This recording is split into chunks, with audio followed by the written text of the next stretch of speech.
Saudara, Kejaksaan Agung membuka peluang memeriksa istri Harvey Mois, Sandra Dewi, dalam kasus dugaan korupsi tata niaga timah 271 triliun rupiah. Kejagung menyebut dapat memeriksa setiap pihak yang terkait dengan tersangka korupsi tambang timah ilegal. Kapus Penkum Kejaksaan Agung Ketut Sumedana menyebut tidak menutup kemungkinan istri Harvey Mois bakal diperiksa dalam kasus yang menyeret suaminya. Namun demikian, Ketut menambahkan pemanggilan ke Kejagung tergantung alat bukti yang ada. Tidak bisa di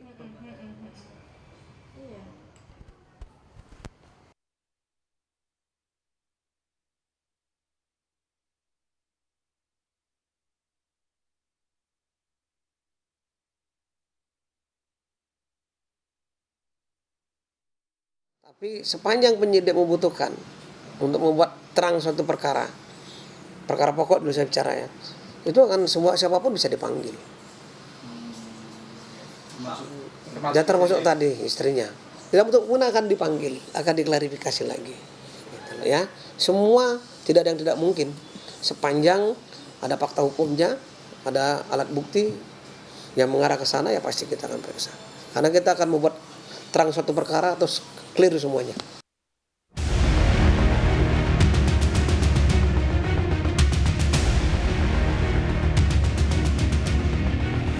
Kejaksaan Agung menggeledah apartemen milik tersangka Harvey Mois atas kasus dugaan korupsi tata niaga timah PT Timah tahun 2015-2022. Selain sejumlah dokumen dan barang elektronik, dalam penggeledahan di kawasan Kebayoran Lama, Jakarta Selatan ini, Kejagung menyita 2 mobil mewah milik Harvey Mois. Kedua mobil mewah ini yang disita yaitu Rolls Royce seri Ghost Extended dan Mini Cooper seri Countryman, di mana masing-masing ditaksir memiliki harga 25 miliar rupiah dan 1,5 miliar rupiah. Salah satu mobil mewah yang disita diduga merupakan kado Harvey kepada sang istri Sandra Dewi.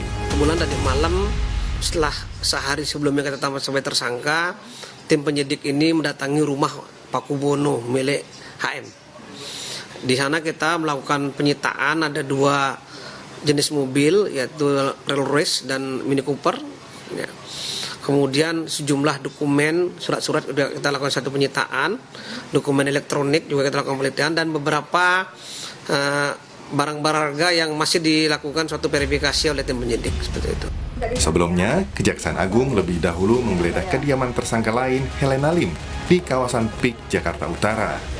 Dari hasil penggeledahan di kediaman Helena, Kejagung menyita sejumlah dokumen dan uang tunai, masing-masing 10 miliar rupiah dan 2 juta dolar Singapura.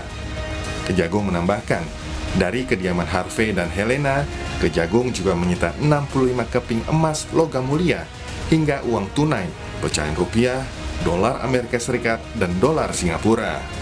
Selain penggeledahan dan menyita barang bukti dari kediaman Helena Lim dan Harvey Mois, Kejagung juga memeriksa saksi lain, yaitu pengusaha Robert Bonu Susatya. Pemeriksaan dilakukan guna memastikan ada tidaknya keterkaitan Robert dengan PT Refine Bangkatin, salah satu perusahaan milik Harvey Mois. Memanggil dan memeriksa saudara LPS selaku saksi. Nah, kita harapkan keterangan-keterangan itu akan membuat terang peristiwa pidana yang sedang terjadi dalam tindak pidana tata kelola timah di wilayah PT Timah. Kejaksaan Agung menjelaskan kerugian yang mencapai 271 triliun rupiah dari kasus korupsi izin di PT Timah itu berasal dari penghitungan dampak kerusakan lingkungan. Kebutuhan biaya yang besar dari perbaikan lingkungan akibat penambangan timah ilegal serta dampak ekonomi masyarakat sekitar menjadi salah satu dasar dalam menghitung kerugian negara. Dalam kasus dugaan korupsi tata kelola komoditas timah ini, 16 orang ditetapkan sebagai tersangka. Untuk kepentingan penyidikan, Harvey Mois dan Crazy Rich Pig Helena Lim maupun 14 tersangka lainnya harus menjalani penahanan 20 hari di Rutan Salemba, Cabang Kejaksaan Negeri Jakarta Selatan. Tim Liputan, Kompas TV.